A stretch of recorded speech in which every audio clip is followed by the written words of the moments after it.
jurisdiction over him. He came down many times to advocate for mandates. In the diary, he expresses his frustration that Governor DeSantis is not following in line. He's pushing common sense. And we were right in COVID. We were right. Florida has come out, the free state of Florida, ranked #1 in almost every meaningful category because we fought back. So at the moment, this is a civil case. Do you think it could... It starts as a civil inquiry, but we're going to tie in all aspects of Florida common law, things ranging from deceptive trade, fraud, public nuisance. Nothing is off the table. Where you have lies and dishonesty that result in people getting hurt, and a lot of people got hurt. This is one of the largest evidences of harm in human history, and if he's personally profiting off of that outside from his government role, he could have problems. All right, well, we'll stay in touch and see where all of this goes. Mr. Attorney General, thanks for being with us. Yeah, it's nice to see this. Not only is it the right thing to do because of a thing called justice, but I think it's also politically expedient as well. A lot of people are not going to forget what Fauci did to them. They're still suffering the consequences or still missing their loved ones. And so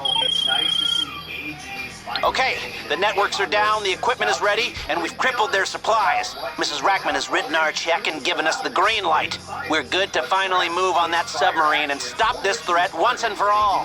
When you're ready, get your crew together and head back to planning. Action at the state level, and we are thrilled to see it. But Rand is also going to be attempting to get Congress to refer him over for contempt. He said now the resolution is available for our enjoyment and made the announcement this week saying we're going to vote on a resolution to hold him in contempt of Congress, saying he appeared under subpoena and invoked his Fifth Amendment to refuse answering questions. During the hearing, I ruled the Fifth Amendment did not apply because of the pardon, and Fauci had waived any remaining privilege, giving opening testimony. So I ordered him to answer, and I warned him about contempt, but he still refused. That is obstruction of a congressional investigation. The committee will act accordingly, and so the resolution will be presented on Thursday, and hopefully it passes. But remember, this is the same pattern that we saw with guys like Peter Navarro and Steve Bannon. They invoked a privilege.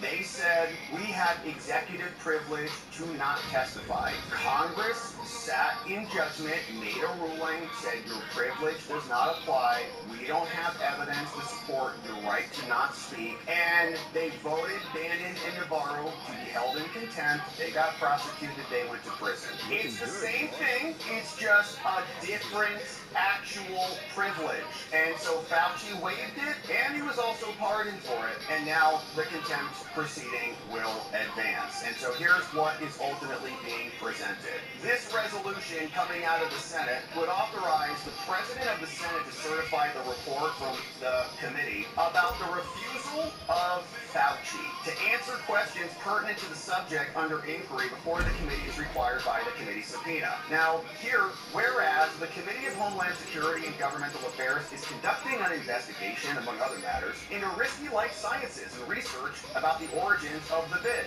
And pursuant to the standing rules, we issued a subpoena directing Fauci to get his butt over here on July 29th. In a letter from the committee chairman accompanying the subpoena, Fauci was instructed that he was there to talk and provide testimony about COVID, risky life science research, and his tenure as a federal government employee. Then in July, the committee issued a revised subpoena saying, you're coming here. Then on July 29th, Fauci did appear and delivered prepared testimony, did talk, discussing his tenure as a federal government employee, prior testimony to Congress, and records released by the committee as part of its investigation. So he was kind of actually speaking to the subjects of the subpoena. Then he concluded his prepared testimony by stating his intent to refuse to answer questions, citing his right against self-incrimination under the Fifth Amendment. But Fauci was knowingly provided a full and unconditional pardon for any offenses against the United States, which he may have committed or taken part in going all the way back to January 1st, 2014,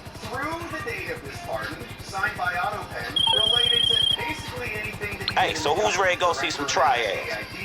They opened up a new club in town, but that shit probably a front. I don't give a fuck about that. What I do give a fuck about is that we know a copy of Dre's phone was in there not too long ago. Now let's go take a look around, see what the fuck we can find.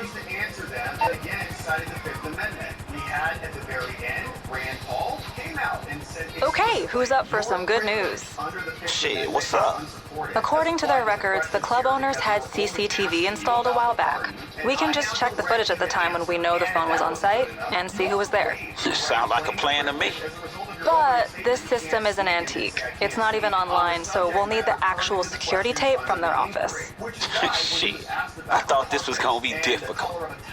He didn't speak because if he would have spoken, it would have been a waiver and something that would have retracted his Fifth Amendment privilege. So now Chairman Paul, having overruled the privilege, we directed Fauci to answer the questions put to him by the committee in order to provide testimony to what we're investigating. And we warned Fauci that he may be held in contempt, but he continued to refuse to answer. And so now, under the law, pursuant to sections 102 and 104, the President of the Senate shall certify the report of the committee and detail the refusal of Fauci to answer questions pertinent to the subject under inquiry. Refer this baby over to the United States Attorney for the District of Columbia to the end that Fauci be proceeded against in the manner and form provided by law. And indict him so that he can serve at least the same penalty as Bannon and Navarro did, which is 4 months in prison. And we can think about his Fifth Amendment rights over there. So Rand Paul says we're also looking into other people. It's not just Fauci. How about guys like Bill Gates? Saying there are many people that I'd also like to bring in for questioning on this, including Bill Gates, whose ambitions include unearthing dangerous viruses and making them more transmissible to humans. I want to know about his government clearance, about his foundation, and more. And so here's Rand. So this is not over yet. You talked about Bill Gates. Is he someone you'd like to talk to? He's been high-level meetings shaping America's COVID policy. Also, after last week, sharing mentions other people surrounding Fauci that you potentially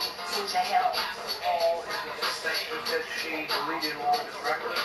Bill Gates, I think the most important thing we've learned so far is that he wants to find and identify all the viruses in the world. It sounds noble first, sounds like it might even be a good idea if you think about it. So if a virus is very 200 feet underground in Sacramento, 15 hours away from a major city in China, does it make sense to take the virus that doesn't interact with humans very often and bring it to a city of 15 million people? So I think that idea of Bill Gates is a bad one. But they do more than that. They take the virus to Wuhan, then they mix and match parts of that virus with other viruses, and then they try to infect humanized mice. This whole procedure can seem or push the evolution of viruses infecting humans. So they call it virus identification, but in the end it has elements of gain of function. It's actually very dangerous.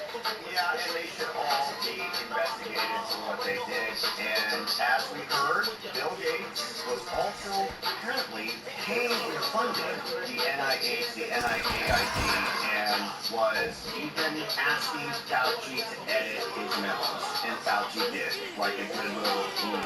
So we're excited to see what happens. Very nice resolution, regardless of what happens in the Senate and what the DOJ decides to do with this. We also have the fact that we've got 3 AGs now issuing subpoenas over to Fauci for answers about all of the benefits that he received as a result of him shilling remedies to a problem that he caused. And so we're going to keep our eye on this story until Fauci's in jail. Thank you for joining us and subscribing as we do. I'll go Senator Johnson's comments about it was set on. Very, very well done. Mr. Fauci, do you know who David Strickler is? On the advice of counsel, I respectfully decline to answer based on my rights under the Fifth Amendment to the Constitution. Fifth Amendment of the Constitution. What does the Fifth Amendment of the Constitution say?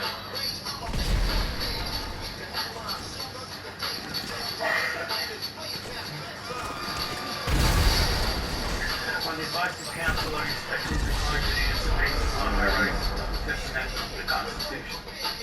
No, I'm just asking what it says. On the advice of counsel, I respectfully decline to answer based upon my rights under the Fifth Amendment to the Constitution. I'm going to give the Constitution to my aide. He'll bring it over to you so you can have it for future reference. I think it's something that every American should know what the Constitution says. Do you know who wrote the Fifth Amendment? On the advice of counsel, I respectfully decline to answer based upon my rights under the Fifth Amendment to the Constitution. So you're totally right that you don't know who wrote it or what it says. Is that correct? On the advice advice of counsel, I respectfully decline to answer based upon my rights under the Fifth Amendment to the Constitution. Wow. Well, let me tell you the David Fredway to the audience because he was actually vice chairman. He's a high-profile criminal attorney. He's represented some really great people, like Senator Bob Menendez. Maybe that's somebody who's like Democratic colleague. But remember, took gold bars as bribes from the Egyptians. And there's an article here in Washington Free Beacon that talks about why you would hire a guy like Trevor Shirtler, and the comment is, if you're a deep shit, that's who you call. Do you feel like you're a deep shit? On the advice of counsel, I respectfully decline to answer based upon my rights under the Fifth Amendment to the Constitution. Clearly, what you think today is that somehow you're above reproach. Somehow you feel like you don't need to be treated like a normal American. Can you do me a favor in the audience to stand up if during the time of the COVID pandemic you were called a racist for calling the virus the Wuhan virus or the China virus? If you thought the 6-foot rule was total crap, if you thought the policy was rolled out, if you were fired from your job for not taking that vaccine, including members of the military, if you thought closing schools was catastrophically stupid, and that you thought that during these times saying these things made you somehow a lesser human being.